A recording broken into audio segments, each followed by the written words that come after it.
It's on here now. The goalkeeper's beaten, and South Africa have done Shagger Sport 2010. ሰላም ጤና ይስጥልን እንደምናላችሁ የተከበራችሁና የተወደዳችሁ የሸገር ስፖርት ዊዝ አበበ ግደይ የዩቲዩብ ቻናል ቤተሰቦቻችን በያላችሁበት እጅግ አስደሳች ጊዜን እያሳለፋችሁ እንደሆነ ተስፋ እናደርጋለን። መልካሙን ሁሉም ለናንተ እንመኛለን። ታዲያ ይህንን ሸገር ስፖርት ዊዝ አበበ ግደይ የሚለውን የዩቲዩብ ቻናላችንን ሰብስክራይብ አድርጉት፣ የደውል ምልክቱን ተጫኑትና አዳዲስ ፕሮግራሞችን ስንለቅ መልእክት ይድረሳችሁ። ላይክ በማድረግ እንዲሁም ደግሞ ሊንኩን ለሌሎች በማጋራት በተከታዮች ቁጥር እንድንበዛ የምንሰራቸው ፕሮግራሞችም ብዙ ሰዎች ጋር እንዲደርስ የምታደርጉትን ጥረት አጠናክራችሁ ቀጥሉ እንላለን። እስካሁን ላደረጋችሁልን ድጋፍ፣ እገዛ እና እኛን ለማንቃት ለሄዳችሁት ርቀት በሙሉ ምስጋናችን ትልቅ ነው። በጣም እጅግ በጣም አድርገን እናመሰግናለን። ዛሬ የአውሮፓ ቻምፒዮንስ ሊግ ይመለሳል። ከምሽት 1:45 ጀምሮ የሚደረጉ ጨዋታዎች አሉ። በእርግጥ ይህ ዓመት የአርሰናል ዓመት ነው ወይ የሚለው መነሳት አለበት። ከዛ በተጨማሪ ደግሞ የዓለም አትሌቲክስ ሻምፒዮና ላይ የምናያቸው ነገሮች የምናያቸው ውጤት አልባ ጉዞዎችን በተመለከተ ሀሳቦችን እንዲያካፍሉን ለባለሙያዎች ለታላላቅ የቀድሞ አትሌቶች እንደውላለን። መነጋገራችንን እንቀጥላለን። ሀሳቦች ይነሳሉ፣ ትዝብቶቻቸውን ይናገራሉ፣ ቢደረግ ይሻላል የሚለውንም ምክር እንደዚሁ ይለግሳሉ ብለን ተስፋ እናደርጋለን። በእኛ በኩል መጠየቅ ነው። ልክ ነው።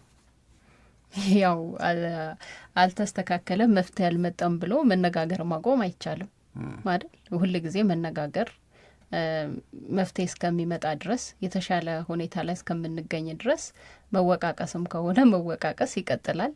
በዚህ በ20ኛው የዓለም አትሌቲክስ ሻምፒዮና ላይ የተመዘገቡት ውጤቶችና ከውጤቱ ባሻገር ደግሞ ምናያቸው ነገሮች በሙሉ በጣም የኢትዮጵያ አትሌቲክስ ችግር ውስጥ እንደሆነ የተረዳንበት ነው ብለው ብዙ ሰዎች አስተያየት እየሰጡ ነው።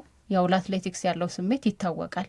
በጣም ትልቅ ክብር ያገኘንበት አሁንም የምናገኝበት እና ደግሞ በተሻለ መንገድም ደግሞ የበለጠ ውጤት ማምጣት የምንችልበት እንደሆነ ይታወቃል። ግን ብዙ መሳሳቶች አሁን እየታዩ ነው ማለት የሜዳ ላይ የትራክ ላይ ውጤቶቹም ቢሆኑ እንደገና ከጀርባ የሚሰሙት ታሪኮችም ቢሆኑ በጣም የሚያሳስቡ እንደሆነ እየተመለከትን ነው እና ሰዎችም ለዝግጅት ክፍላችን አስተያየቶቻቸውን እየላኩ ነው። በየአካባቢውም ደግሞ የሚነጋገሩትን እንሰማለን።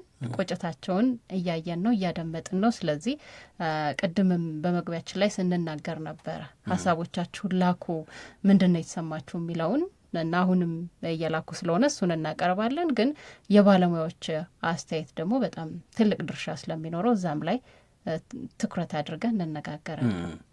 በጣም ስለዚህ ዛሬ ተረኛ የሚሆነው በፕሮግራማችን ላይ ሀሳብ እንዲሰጥ የምናደርገው ገዛኸኝ አበራን ይሆናል ማለት ነው። እንደውልለት ይሆን? ደስ ይለኛል። ትላንትና ለገዛኸኝ እየደወለን ትላንትና በ3000 ሜትር መሰናክል የወንዶች ውድድር ላይ የነለሜቻ የነጌትነቱ አለ ውድድር እንዴት አየሽ? ከጠበቅኩት በጣም ያነሰው ነው ያገኘሁት። እንግዲህ ትላንትና ስንነጋገር የነበረው አንደኛው ነገር መጠበቃችን ይበዛል መሰለኝ ብለን ስናነሳ ነበር። በእርግጥ ይህንን ያነሳ ነው በዚህ መሰናክል ሩጫን የተመለከተ ሳይሆን በተለየ ሁኔታ የወንዶች 10,000 ሜትር ላይ የነበረውን ፍክክር በተመለከተ ነው። ግን በዚህኛው ውድድር ላይ ቢሆን በአትሌቶቻችን በ3000 ሜትር የወንዶች መሰናክልም ላይ ትልቅ ነገር ይኖራል ብዬ ጠብቄ ነበር። ይሄ ውጤቱ ከ1 እስከ 3 መውጣቱ ምናምን ሳይሆን ግን ውድድሩ ላይ የምትመለከተው መንፈስ የአሸናፊነት መንፈስ የሚኖረው አልረታም ባይነት የሚኖረው እንደዚሁም ደግሞ ውድድሩን በማንበብ ረገድም ደግሞ በጣም የተሻለ ልምድም ብቃትም ያላቸው አትሌቶች ስለነበሩ ያንን ውድድር የሚቆጣጠሩበት ሁኔታ የተለየ ይሆናል የሚል ሀሳብ ነበረኝ። ግን ከገመትኩት ውጪ ነው የተመለከትነው ውድድር። መጀመሪያም አካባቢ ውድድሩ ከተጀመረም ጀምሮ እስከሚጠናቀቅበት ጊዜ ድረስ ይህ የአሸናፊነት እድልን እንድትሰጣቸው የሚያደርግ ነገር አላየሁበትም እኔ በግሌ። አይ በቃ አይሆንም ብለህ እንድታስብ የሚያደርግ ነገር ነው እና ለምን በዛ መንገድ ውድድሩን እንደተረዱት ወይንም ደግሞ በዛ መንገድ ፍክክሩን ማድረግ እንደመረጡ አልገባኝም። በነገራችን ላይ አሁን አንቺ አልገባኝም ስትይ ከተወሰነ ጊዜ በፊት ከእግር ኳስ ጋር አያይዘን ብናነሳ ሀሳቡን ማንቸስተር ዩናይትድ ሜዳ ላይ ማድረግ ያሰበው ነገር አልገባንም ብሎ ባለሙያዎች ሲናገሩ የችግሩን ስር መስደድ ነው የምታየው አይደለም። ማንቸስተር ዩናይትድን የሚያክል ትልቅ ክለብ በእንግሊዝ ፕሪሚየር ሊግ እና በአውሮፓ የተለያዩ የውድድር መድረኮች ላይ እየተወዳደረ ሜዳ ላይ ሊያደርግ ያሰበው ነገር ግልጽ ካልሆነልሽ በዛ ክለብ ውስጥ ያለውን ችግር ነው የሚያሳየው ብለን ስናወራ ነበረ። ታስታውሽ ከሆነ ፓሪስ ላይ እንደዚሁ አትሌቶቻችን ሩጫ ከተወዳደሩ በኋላና ደካማ ውጤት ከተመዘገበ በኋላ ኃይሌ ገብረስላሴ በዚሁ በሸገር ስፖርት ፕሮግራም ላይ ሀሳብ ሲሰነዝር ነበረ። እኔ እውነት ለመናገር አልገባኝም ማለት ምንድን ነው የፈለጉት? ምንድን ነው የፈለጉትን ነገር ለማድረግ ይረዳናል ያሉት ነገር ምንድነው? ቴክኒኩ መጠቀም የፈለጉት ነገር ምንድነው የሚለው አልገባኝም ማለት። ታስታውሺ ከሆነ ትናንትናም ኃይሌ ያንን የፓሪስ አስተያየቱን አስታውሶ ተናገረ እኮ። በቃ እንደዚህ አይነት ግራ እስክንጋባ ድረስ ይሄንን ነበር ያሰቡት ግን አልሆነም መባባል እስኪያቅተን ድረስ ከሆነ በደንብ ስራ ይጠብቃቸዋል እነ ስለሺ ማለት ነው። እነ ስለሺ ስህን የኢትዮጵያ አትሌቲክስ ፌዴሬሽን ፕሬዚዳንት፣ እነ መሰረት ደፋር እና ከነሱ ጋር አብረው የተመረጡት የስራ አስፈጻሚ ኮሚቴው አባላት ለእነሱ ይሄ የመጀመሪያ የውድድር ዓመታቸው ነው በዓለም አትሌቲክስ ሻምፒዮና ማለት ነው። ስለዚህ ከዚህ በፊት ራቅ ብለው ኦፍኮርስ በስራ አስፈጻሚ ደረጃም ላይ ተሳትፎ የነበረባቸው ጊዜ አለ። ግን አሁን በቀጥታ የመወሰን አቅም የመወሰን ስልጣን እነሱ እጅ ላይ ስላለ ምንድን ነው ይህንን ላለፉት ተከታታይ ዓመታት እየተቸገርንበት ያለውን ነገር ሊያቃልል የሚችለው ሊያስተካክል የሚችለው ነገር ምንድን ነው? እንደዚህ ሆነንስ እስከ መቼ ነው ምንዘልቀው ብሎ መጠየቅ፣ ጠይቀው መፍትሄ ማስቀመጥ ነው የሚጠበቅባቸው ማለት ነው። ከፊት ለፊታቸው ያለው ስራ በጣም ግዙፍ መሆኑን ከዚህ በላይ ማሳያ ሊኖር አይችልም። አሁን ሰንበዴ ስለተናገረ የሆነ ሰው የሆነ ነገር ስላለ ምናምን ሳይሆን እኔ አይቼ ከሚገባኝ በላይ ስለሺ ይገባዋል በህይወቱ ያለፈበት ስለሆነ ብቻውን እንደ አንድ አድቫንቴጅም ስንጠቅሰው የነበረው ነገር እኮ አንዱ ይሄ ነው። ከመሲም ጋር በነበረን ውይይት ላይ ወደ ጃፓን ከመሄዷ በፊት ካነሳችው ነገር መካከል አንደኛው አትሌት ሆኖ ማለፍ እና አትሌቶችን ለማነጋገር በዛ ሁኔታ ውስጥ ሆነ መሞከር በጣም ትልቅ አስተዋጽኦ አለው ብላ ስትናገር ነበር። ከዚህም በፊት ሰዎች ሙያውን የሚያውቅ ሰው ነው በአመራርነት ደረጃም ቢሆን መቀመጥ ያለበት የሚል አስተያየት ይሰጡ ነበር እና ከአትሌቶች ጋር ለመግባባት ለመነጋገር ስፔሻሊ ወደ ጃፓን ከመሄዳቸው በፊት ይሄ የአትሌቶች ምርጫ ላይ ብዙ ሹክቻ አልሰማንም። በየጊዜው ኦሎምፒክም የዓለም አትሌቲክስ ሻምፒዮናን በመጣ ቁጥር ግን ብዙ ቅሬታዎች ነበሩ እና ይህንን እንዴት አድርጋችሁ ነው ጥሩ መፍትሄ የሰጣችሁት? ምንም በአትሌቶች በኩል ቅሬታ ሳይሰማ ወደ ጃፓን የተሄደው ብለን ስንጠይቃት አንድም አትሌት ሆኖ ማለፍ በጣም ትልቅ አስተዋጽኦ እንዳለው ከአትሌቶች ጋር ተነጋግሮ ለመግባባት አትሌቶችን የሚያስቸግራቸው ነገር ምን እንደሆነ ለማወቅ የሚያስደስታቸው የበለጠ ረፍት የሚሰጣቸው ነገር ምን እንደሆነ ለማወቅ አትቸገርም፣ እኔም ያለፍኩበት ነገር ነው ብላ ስትናገር ነበር። ካስቀመጡት ስታንዳርድ ውጪ ማለት ነው። ስለዚህ ይሄ እንደ አድቫንቴጅ አድርጎ ሲነሳ የነበረ ነገር ነው። ስፖርቱን የሚያውቁ በዓለም የአሸናፊነት መድረክ ላይ የቆሙ አትሌቶቻችን ናቸው አሁን እየመሩት የሚገኙት አይደለ የኢትዮጵያ አትሌቲክስ ፌዴሬሽንን። ስለዚህ ይሄ የሚሰጣቸውን ጉልበት እውቀት ደግሞ መጠቀም ይጠበቅባቸዋል። በእርግጥ ትላንትና ኃይሌ ከተናገራቸው ነገሮች መካከል አንደኛው እና በጣምም ደግሞ ወሳኙ አሁን የሚታየው ውጤት የትላንትና ከትላንት ወዲያ አይደለም፣ ከ2-3 ዓመት በፊት የነበረው ነው። ግን ከ2-3 ዓመት ብቻ እንዳትዩ ደግሞ 14 ዓመት ለምሳሌ 10,000 ሜትር ላይ አላሸነፍም። ለዚህ አለማሸነፋችን መልስ መስጠት አልቻልንም። አሁን ይሄ ቀጥታ የሆነ ሰው ላይ ብቻ የምትደፈድፊው ሳይሆን ምንድን ነው መደረግ ያለበት የሚለውን ጥያቄ እንድታነሽ የሚያስገድድሽ ነው። አይኔ ልክ ነው ልጅ ፈልጌ ነው። 14 ዓመት ለኢትዮጵያ 10,000 ሜትር ላይ ውጤት አለማምጣት ማለት እስከ ሃርድ ቱ ቴክ በቃ ማለት ከባድ ነው። ይሄንን እንዲህ ስንሰማው ነው ደግሞ ይህን ያክል መራቃችንን የምናገናዘበው ይመስለኛል። እንደዛ የሚሆነው ብዙዎቻችን ስለምናምታታው ነው። ኦሊምፒክን እና ዓለም ሻምፒዮናን ስለምናምታታው ነው። ኦሊምፒክ ላይ የሚመዘገበውን እንደ ዓለም ሻምፒዮና ላይ የሚመዘገበውን እንደ ኦሊምፒክ ዋናው 10,000 ሜትር ላይ የተመዘገበ ውጤት ነው። ይሄ ዓለም ዋንጫ ነው፣ የወርልድ አትሌቲክስ ሻምፒዮንሺፕ ነው። በዚህ ውድድር ላይ ባለፉት 14 ዓመታት ባለፉት 7 የዓለም አትሌቲክስ ሻምፒዮናዎች ኤቭሪ 2 years ነው የሚደረገው። ኢትዮጵያ ወርቅ አሸንፋ አታውቅም። ኢብራሂም ጄላን በቃ የመጨረሻውን ድል አስመዘገበ። ከዛ በኋላ ሞፋራ 3፣ ቼፕቴጊ 3፣ አሁን ደግሞ ግራሲየር የሚባለው ፈረንሳዊ አንዴ አሸነፈ። የለንበትም እንዴ? ይሄ ለምንድን ነው ማይከብደን? ይሄንን ለመውሰድ በጣም ከባድ እኮ ነው። ኢትዮጵያዊ ሆነን ነው እኮ የምልሽ ያንን ድል ለምደን 10,000 የኛ ነው እንዳላልን ገብቶሻል። 10,000 ሜትር ከውድድር ሊሰረዝ ነው ሲባል ጥቅማችን እንደጎደለ አርገን እንዳልጮህ ጥቅማችን እንደጎደለ ለምን ነው የተሰማን? እኛ ስለምናሸንፍ የማሸነፍ እድላችን ሰፊ ነው፣ የማሸነፍ አቅምና ጎብዝናችን ትልቅ ነው ብለን ስለምናስብ ይህንን አቅማችንን እንደነጠቁን አድርገን ስለወሰድ ነው። ሌላ ነገር እኮ አይደለም አይደል? ግን 14 ዓመት ሲሆን እንዲሁ ዝም ብለን እየተወራወርን ተመችቶን ቀጠልን። ልክ አይደለም። ይሄ ልክ አይደለም በጭራሽ። ለማንኛውም አሁን ገዛኸኝ አበራ በቀጥታ የስልክ መስመራችን ላይ የተገኘ ይመስለኛል። ሄሎ፣ ጤና ይስጥልን። ጤና ይስጥልኝ አብዬ፣ እንደምን አለህ ገዝሽ? እግዚአብሔር ይመስገን። እንዴት ናችሁ? አለን። ሰፈር ውስጥ ጋሽ ገዛኸኝ ብሎ የሚጠራ ሰው አለ? ያው የእድሜ አንጋፋ ስለሆን የሚጠሩን አሉ። አትሌት ደግሞ ያው ስፖርተኛ ስንትሆን አንቱ አትባልም እኮ። ለምን ይመስልሃል? ለምንድን ነው? እስኪ ግን እሱን ንገረኝ እስኪ። ለምን እንደሆነ አላውቅም። እውነት ለመናገር ለመጀመሪያ ጊዜ አንቱ ያልተባሉበት ስፖርተኞች ለምን እንደሆነ አላውቅም። ሁሌም እንግዲህ በስፖርት ውስጥ ስለሆኑ ቶሎ አረጁም ይሁን እንዴት እንደሆነ አላውቅም። አሁን አንተ የእውነትህን ዋሚ ቢራቱን ብታገኝ አንተ ነው የምትለው? ኧረ እኛ አንልም እንዴ ብለህ አንተ ስላለህ እኮ ያዝ አያደርግህም። አሁን እንኳን እሳቸውንና እዛው ከዛም ቀደም ከእሳቸው በኋላ ያሉትንም እንኳን አንተ ለማለት ትንሽ ይይዛል እና የኢትዮጵያ ባህልና ካልቸር ደግሞ በጣም በክብር ውስጥ ያለፈና አንቱታን በእኛ ውስጥ ያሰረጸ ስለሆነ እንደዚህ ለማለት አፍህንም ይዛል ሕሊናህንም ይይዛል። አይመጣልህም። አይመጣም። ኃይሌ ብዙ ጊዜ ሲናገር ምሩጽን ማየት፣ ስለ ምሩጽ መስማት፣ ምሩጽ ይፍጠር ሀገሩን አስከበረ ሀገሩን አኮራ የሚለው ነገር ወደ ሩጫ ለመግባቴ ምክንያት ነው ይላል። ገዛኸኝ አበራ ምንድን ነው ያንተስ መነሻ?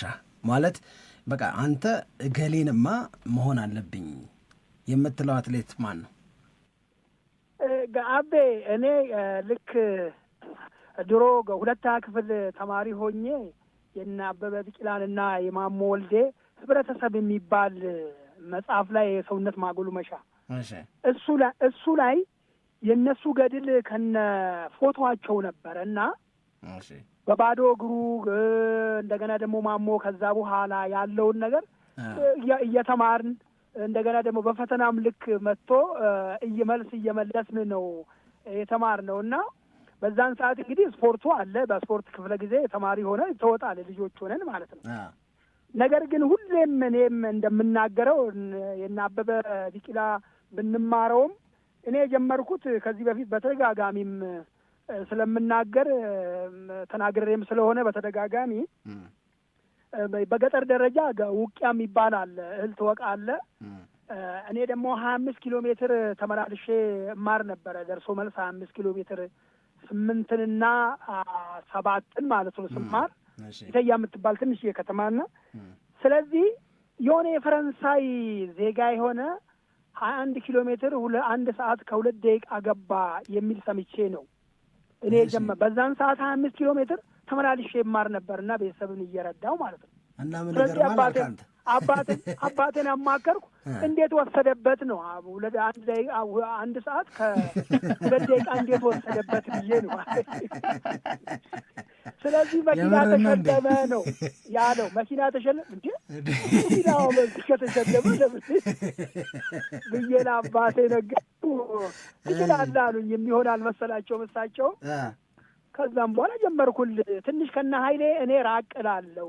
ኦልሞስት ወደ 30-40 ኪሎ ሜትር ከአሰላ እኛ እንርቃለን። አሁን ወደ በቆጂ ወደዛ ወደ አሰላ ምናምን ቢሆን ብዙ አትሌቶች አንዱን አይቶ ጀምሯል።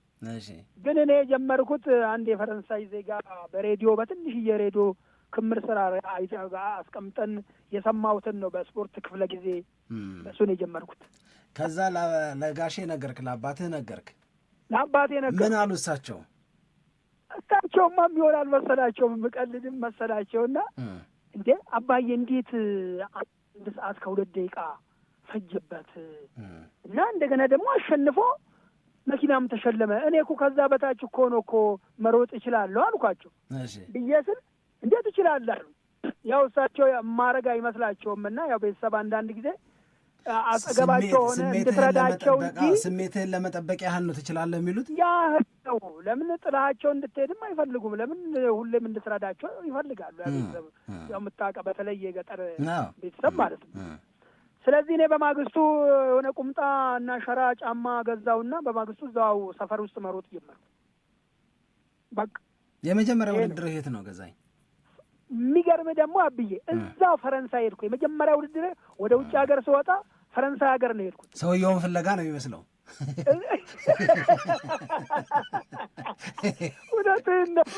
እና 21 ኪሎ ሜትር ነበረ እዚህ አዲስ አበባ የሚካሄደው። በዛን ሰዓት አዲስ አበባንም አላቃትም።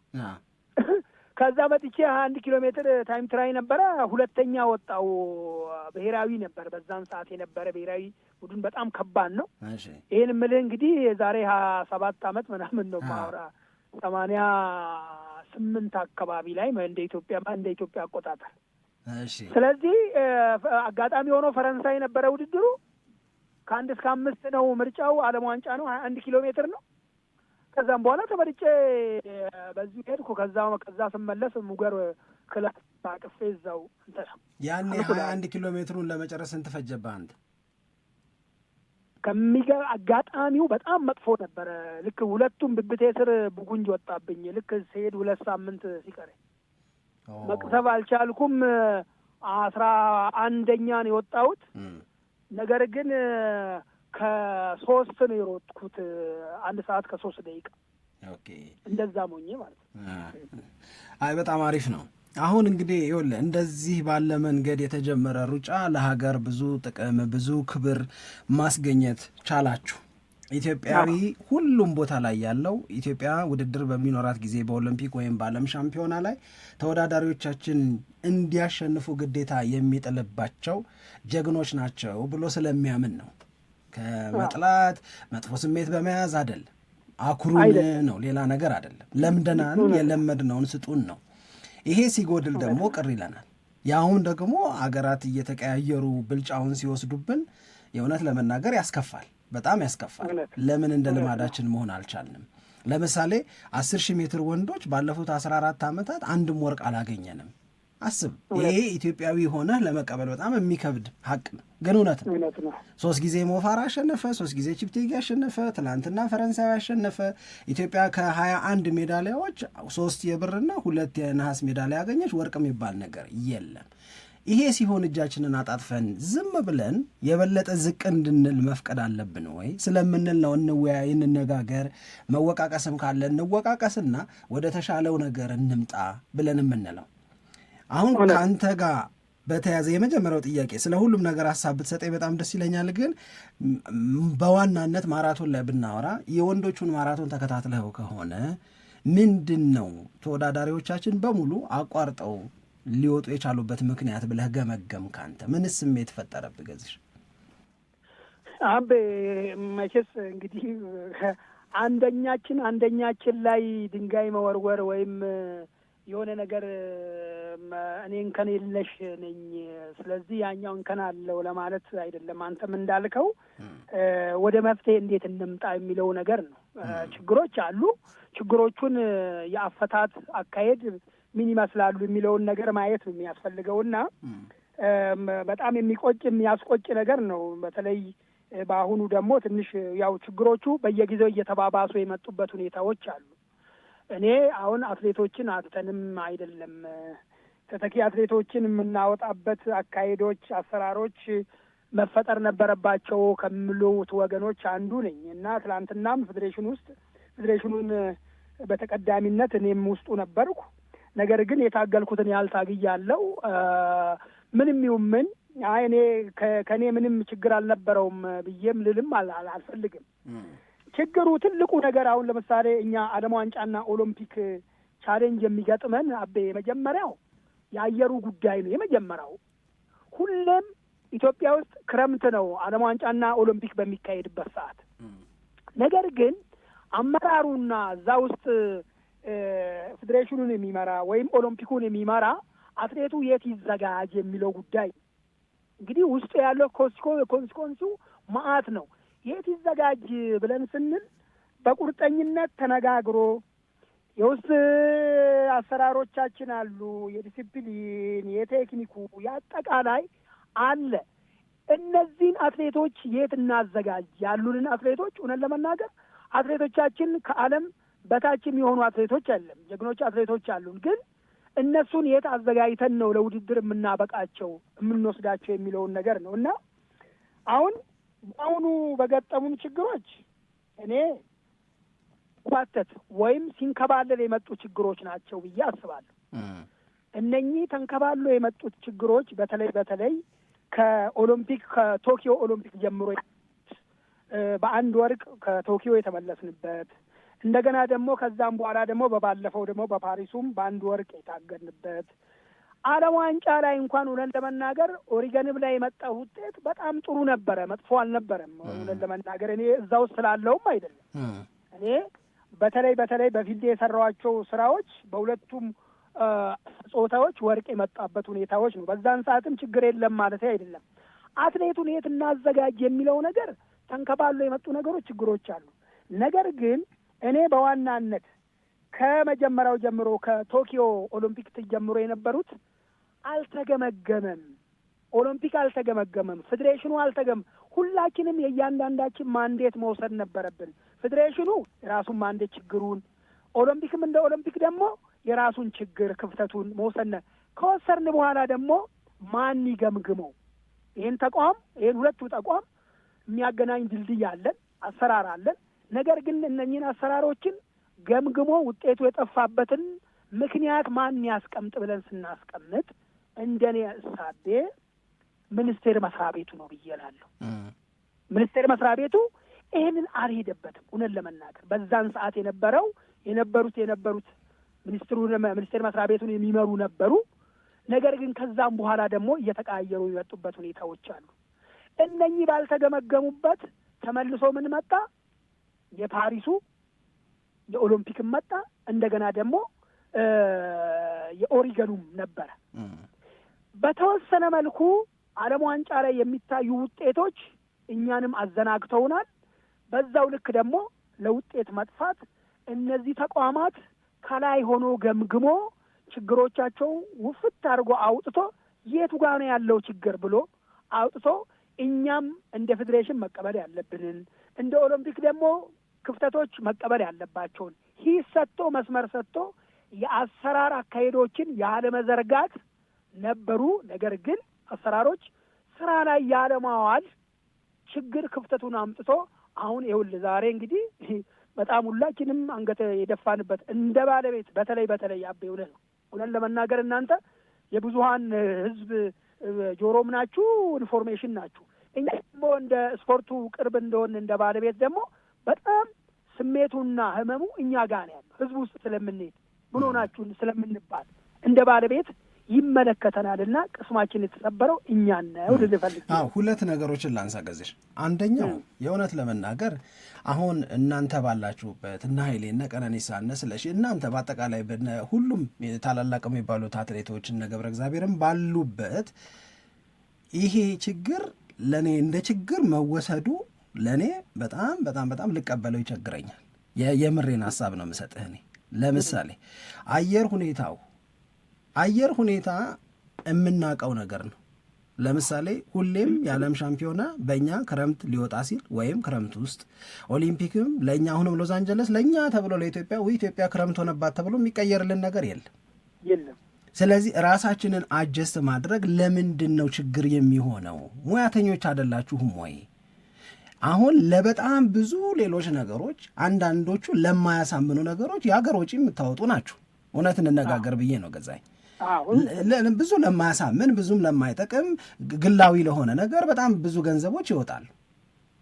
ይሄ ደግሞ ሀገርን ለማስጠራት ለሀገር የሚጠቅም አትሌቶቹ በተሻለ እና በሚወዳደሩበት የአየር ሁኔታ ጋር የሚቀራረብ የዝግጅት ጊዜ እንዲኖራቸው ለማድረግ ትኩረት መስጠት አለመቻል፣ ችግር እንደሆነ እያወቀን መፍትሄ መውሰድ አለመቻል፣ ይሄ ስንፍና እንጂ እኔ ማንፈታው ችግር ነው ብዬ አልወስድም። ምክንያቱም አሁን ላይ ሆነን እኔ እናንተ አሁን እያወራን የሎስ አንጀለስ ኦሎምፒክ መቼ እንደሚደረግ እናውቃለን። የሎስ አንጀለስ ኦሎምፒክ ሲደረግ የአየር ሁኔታው ምን ሊሆን እንደሚችል እኔም አንተም አሁን ላይ መረጃ አለን። ስለዚህ ዛሳብቱ ዋስ እኔ እናንተ ውሳኔ የምንሰጥ ሰዎች ከሆንን ኖ ተመሳሳይ ችግር እየጠለፈ እንዳይጥለን ይሄ ነገር መደረግ አለበት ማለት ለምንድን ነው የሚያቅተው? ለሌሎች ነገሮች የሚኖረው ቁርጠኝነት ይሄንን በየጊዜው አየሩ እያልን እንዴት እንሄዳለን? እንደሚያስብ ሰው ከወሰድ ነው እኔ ይሄንን ለመቀበል በግሌ በጣም ይቸግረኛል የእውነት ለመናገር። ምክንያቱም ችግር እንደሆነ እናውቃለን። በቃ ይሄ የሚቀጥል ከእኛ ጋር አብሮ የሚቀጥል እውነት ነው። እኛ ጋር ክረምት ነው፣ እነሱ ውድድር የሚያደርጉት በዛ ጊዜ ነው። ፒሪድ አለቀ። ሶ we have to adjust ourselves ከሁኔታው ጋር። አለበለዛ ምንድን ነው ትርጉሙ? ችግርህን ማወቅ እንድትፈታው ካላገዘህ ምን ያደርጋል? እኔ ይሄንን ለመቀበል ይቸግረኛል የእውነት ለመናገር። እኔ እውነት ለመናገር እኔም ይቸግረኛል። ለምን ይቸግረኛል? እሺ ትልቁ ነገር መቀናጀት የሚለው ነገር የለም። ኢትዮጵያ ሀገራችን ደጋ አላት፣ ወይና ደጋ አላት፣ ቆላ አላት። ሁሉም የታጣባት የአየር ሁኔታዎች የሉም። ያው ታውቁታላችሁ ኢትዮጵያኖች ስለሆንን ማለት ነው። ለምሳሌ ኬንያን ብንወስድ ሞምባሳን ብትወስዱ በጣም ሙቀት ያለበት እኛም ተወዳድረን በጣም ቻሌንጅ የገጠመን ሁኔታዎች አሉ። በክሮስ ካንትሪ የቅርብ ጊዜ ትዝታችን ነው። እነኚህ ኬንያዎች የት ነው የተዘጋጁት? ወይ እንደኛው የአየር ክልል ደጋማ አላቸው፣ ወይና ደጋማ አላቸው፣ ቆላማ አለ። በጣም ሙቀት ያለበት ቦታ አካባቢ ላይ ነው የሚዘጋጁት ሄደው። እኛም አለን። ትልቁ ችግር ብዬ እንደ ችግር እማነሳል የከላይ አሰራርና ወደ ታች ወደ አትሌቱ ወደ አሰልጣኙ ወርዶ ሕግና መመሪያዎች፣ ደንቦች ያለመከበር ይሄን ዋጋ አስከፍለውናል። ለምን በለኝ። ትልቁ ነገር እኛ ጋር ያሉትን ችግሮች ልንገራብህ። አሁን ትልቁ ችግር የሆነ ሰንበዲ ውጤት ሊያመጣ ይችላል። ከዛ ውጤት ከሚያመጣ ሰው ጋር ዝም ብሎ ነገም ውጤት ያመጣልናል እየተባለ እሱን ሹሩ ማለት ነው። ሕግና ደንብና ስርዓት እንደ አመራር ከላይ ሆኖ እስከ ታች ድረስ ያለው አመራሮች እነኝን የነበሩትን ሕግና የውስጥ ቴክኒካል አሰራሮችን ስራ ላይ ያለማዋል ዋጋ አስከፍለውናል እንጂ እኔ አሁንም ቢሆን ደግሜም ደጋግሜም አልቀበለውም ያልከውን ሀሳብ እኔም አልቀበለውም። ለምሳሌ ላንሳል፣ የፓሪሱን ኦሎምፒክ ላንሳል። ደብረ ዘይት አየር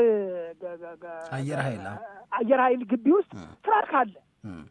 በጣም ሙቀት እንግዲህ ቅድም ምሩጽ ሻምበር ምሩጽን አንስታል። እዛ ነው የተዘጋጁት። ሙቀት በነበረበት ሰዓት እዛ ነው እንግዲህ ታሪኩ አለ።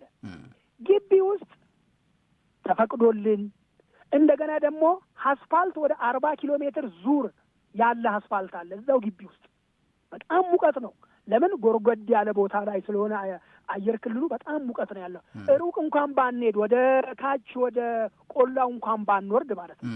ይሄን አድርገን ስናበቃ ተቀለበሰ የፓሪሱ። እኔም ሚዲያ ላይ ወጥቼ የጮኩበት ሁኔታዎች ዝግጅቱ ትክክል አልነበረም፣ ሙቀት ላይ አልተዘጋጁም ምናምን ብዬ ምናልባት ያው ታውቃላችሁ ብዙ ነገር ከጓደኛዬም ጋር የተጣላሁበት ጉዳይ ነው ያለው እና አለን ግን ማን ያስፈጽም? እንግዲህ እነዚህ ስራዎች አሁንም ተሳስበው መጥተው ወደዚህ መጡ። በተለይ ደግሞ አዲሱ አመራር እኛ ከወጣም በኋላ ወደ ፌዴሬሽኑ ከገባ በኋላ ሪፎርም ይደረጋል ተብሎ ታስበው ነበር እና ሪፎርምም አልተደረገም። ውስጥ አሰራሮች ማለት ነው። ትልቁ አካሄዶች እንግዲህ እኛ እንደ ሙያ ውስጥ ያለፍን ሰዎች ይነስም ውጤት አምጥተን አልፈርታል የሰርተን ነው። ኢድመንተን እኮ እኔ ስሮጥ እኮ አቤ ኃይለኛ ሙቀት ነበረ። ያውቃሉ ኃይለኛ ሙቀት ነበረ። ከሰዓት ነው እንዳውም የተለቀቅነው ማራቶን።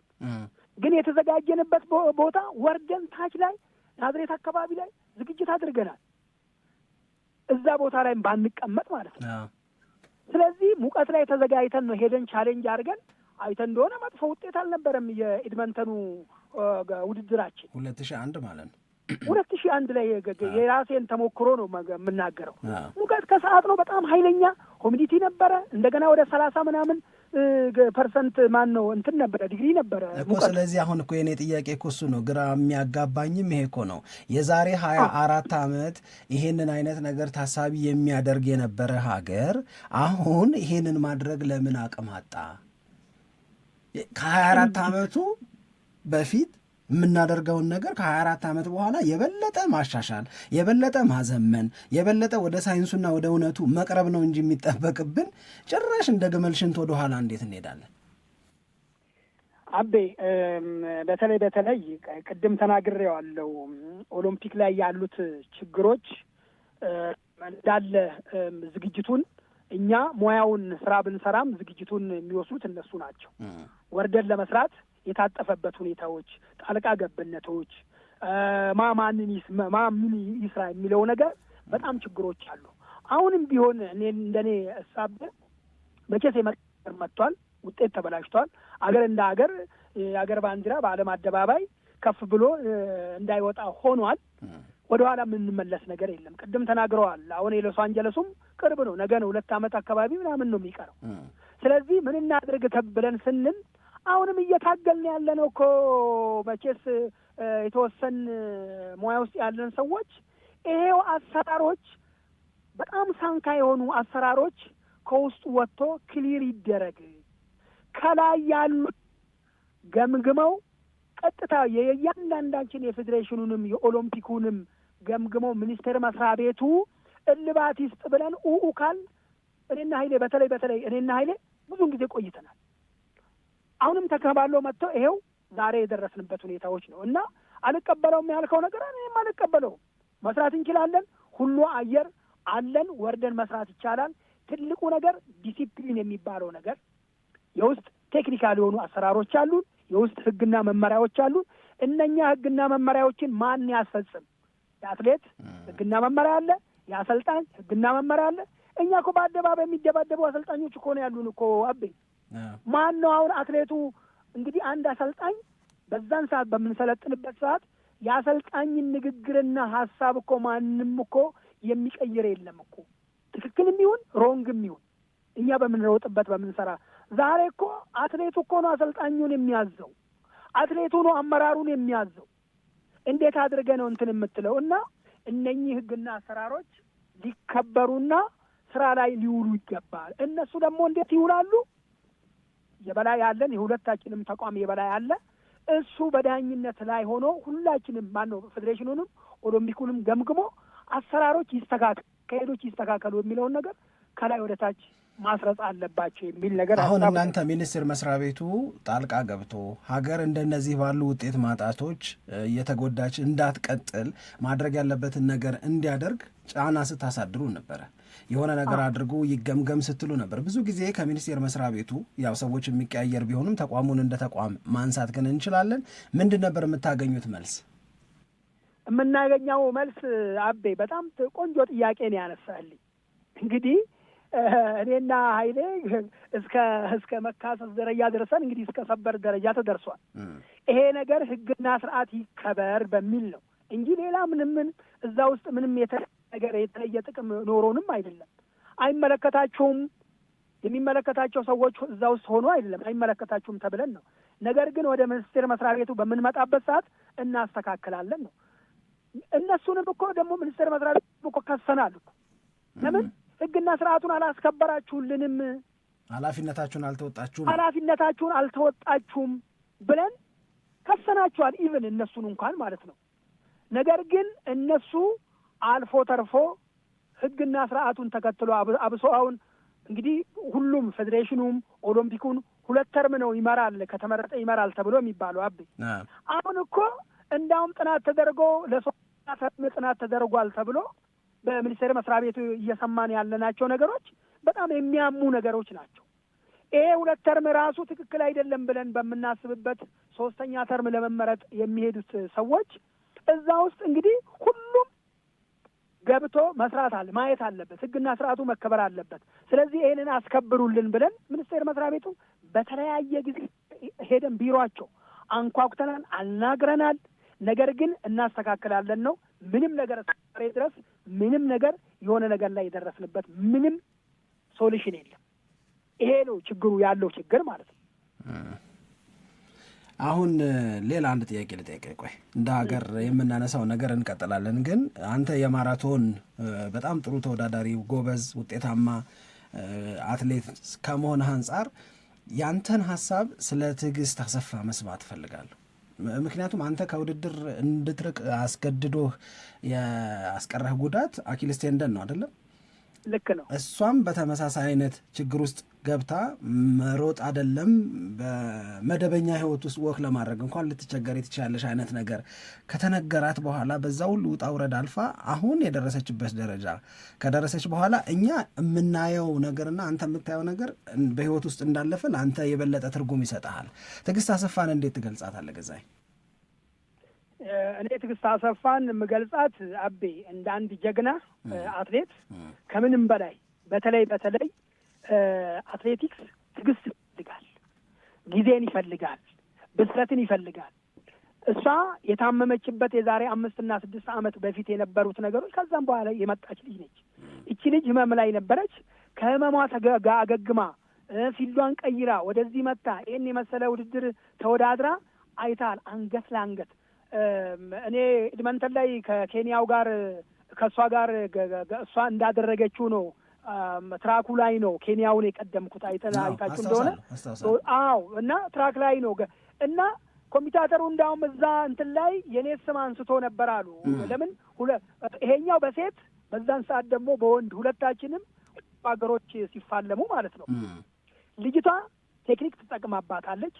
ትንሽ ትዕግስት እዛ ጋር ተዘናግታለች የሚለውን ነገር ነው ስታነባት ነበረ። ውድድሩን ሌሊት ነው የተደረገው። ቁጭ ብዬ ሳይ ነበረና እንዴት ቴክኒክ ከኋላ ትሆናለች፣ ከጎን ትሆናለች፣ እንደገና ቀደም ትልና ትንሽ ደግሞ መታ ታረጋለች ልጅቷ ስታረግ የነበረው። ትዕግስት ግን ከጎን ገብታ ቀጥታ ስትሄድ ነበረና በጣም ጀግና ነች። ግን ሳይኮሎጂካሊ አብረን የምትሮጠውን ሰው ማንበብ አለብን። እንዴት ነው የቱ ጋር ነው የሚደክመው፣ እንደገና ደግሞ ስፒድ አለው ወይ፣ እንደገና ኢንዱራንስ አለው ወይ፣ ይሄን ገምግመ ነው ተቃራኒን ወደ ውድድር የምትገባው። እና በቀደማውን ካፋችን ላይ ነው ወርቆ የተወሰደው። እዛ በ50 ሜትር እና በ20 ሜትር ልዩነት ነው እንግዲህ ልጅቷ የቀደመቻት። ይሄ ሲሆን እውነት ለመናገር ትዕግስት ከምንም በላይ አገር እንዳታፍር ከወርቅ ያላነሰ እኔ ወርቅ እንዳገኘች ነው የምቆጥረው። ትዕግስት በዛ ቻሌንጅ ውስጥ አድርጋ አስጨንቃት ልጅቷ ከአቅሟ በላይ ነው ልጅቷ የሄደችውና ነገር ግን ደግሞ ልጅቷን ያለማንበባ ዋጋ አስከፍሏት በዛች በ10 እና 5 ሜትር ርቀት ውስጥ ወርቅ አሳጥቷታል። ነገር ግን ትዕግስት የሰርታ ነው የሚለውን ነገር ደግሞ ወሳኝነት አለው። ለብቻዋ የኢትዮጵያ አየር ለብቻ ሆኖ ነው ወይ ሌላ ቦታ ሰርታ ነው ወይ የሚለውን ነገር አሰልጣኝ ያሰራባት ቦታዎች ወሳኝነት አለው። የልጅቷ ጥንካሬ እንዳለ ሆኖ ማለት ነው። ስለዚህ ጀግንነቷ እኔ ወርቅ እንዳመጣች ነው የምቆጥረው ልልህ ፈልጌ። በአጠቃላይ በማራቶን ላይ ወጥ የሆነ ጥሩ አቋም እያሳየች መሆኗም የእሷን የብርታት፣ የጽናት፣ የጉብዝና መጠን በደንብ አድርጎ የሚያሳይ ይመስለኛል።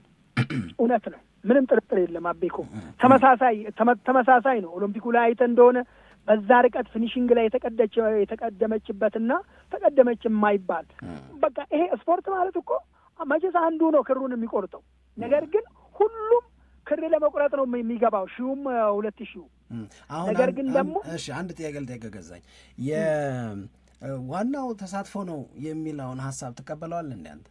በፍጹም ምንድን ነው የሚሰጠህ? እኔ ዋናው ተሳትፎ ነው አቤ፣ ዋናው ተሳትፎ ነው። እንዴት እንደዛ ትላለህ? አገርን የሚያክል ነገር በዓለም አደባባይ የምታስተዋውቅ ሰው አንተ እኮ እያንዳንዳችን ባሸነፍን ቁጥር እኮ ባንዲራችን ይወጣና የኢትዮጵያ ሕዝብ መዝሙር ይዘመራል በዓለም ላይ። ያንን ሁሉ ስቴዲየም ውስጥ 80,000 ሰው ያላነሰ 100,000 ሰው ያላነሰ ሕዝብ ተነስ ኢትዮጵያን ሕዝብ መዝሙር ባይችለውም ይቆማል። ይሄን ነገር እያንዳንዳችን እያስነሳን ማዘመር ማለት አገርን እንደ አገር ማስተዋወቅ ነው። ስለዚህ እንዴት አድርገን ምን አይነት ህሊና ነው ስፖርት ማለት ተሳትፎ ነው ብለህ ትላለህ? ለምንድን ነው ታዲያ ውድድር ተብሎ የተቀመጠው? ውድድር እኮ እንድትቀዳደምና የተሻለ ውጤት እንድታመጣ የተደረገ ሀሳብ ነው ውድድር ብሎ ያስቀመጡት። አለበለዚያ ዝም ብለህ መክፈቻው ላይ ተገኝተህ ተሳትፎ ስለሆነ መክፈቻው አትመለስም እንዴ? እውነት ነው። አሁን ቆንጆ ነጥብ ያመጣኸው። ውድድር ከተባለ በርትተህ ማሸነፍ ይጠበቅብሃል፣ ስለ ተሳትፎ አይደለም።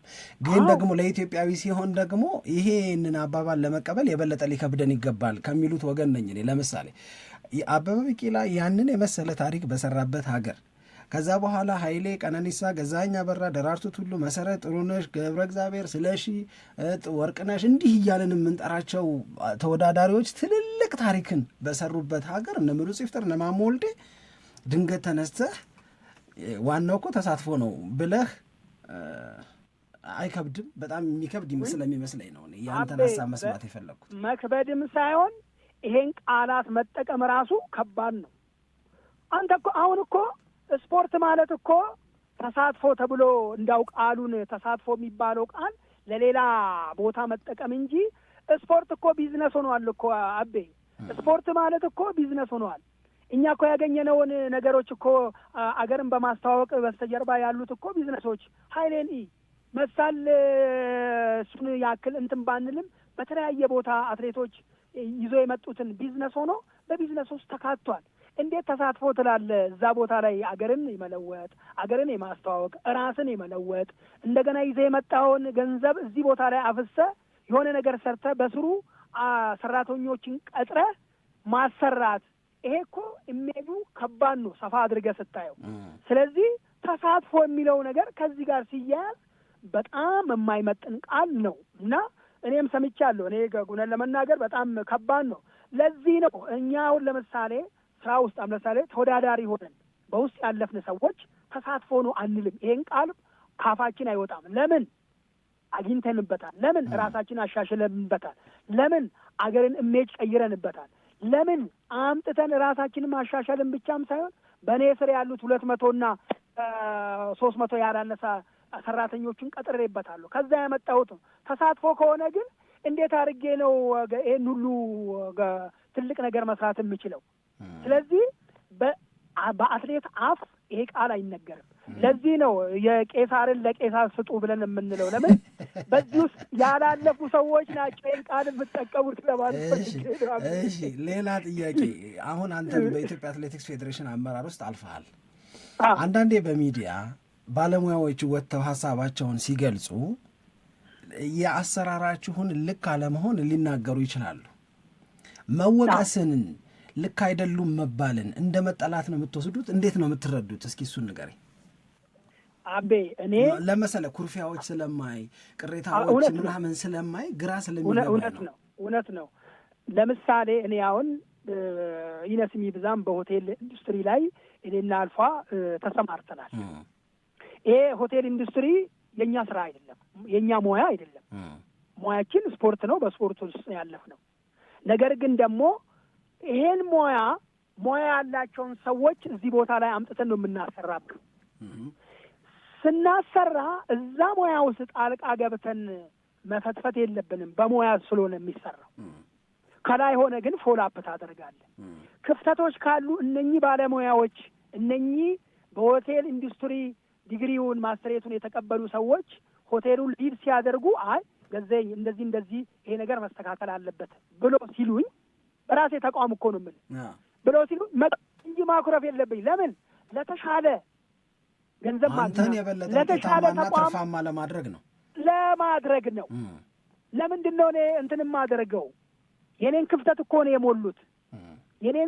የኔን ክፍተት የኔን ተሞክሮ ስለማያውቁ እኔ የኔን ክፍተት ሞልቶ የተሻለ ትርፋማ ሊያደርጉኝ ነው እንጂ የሚሄዱት እኔ እንዴት አድርጌ ነው አቤኮ ላኮርፍ የምችለው?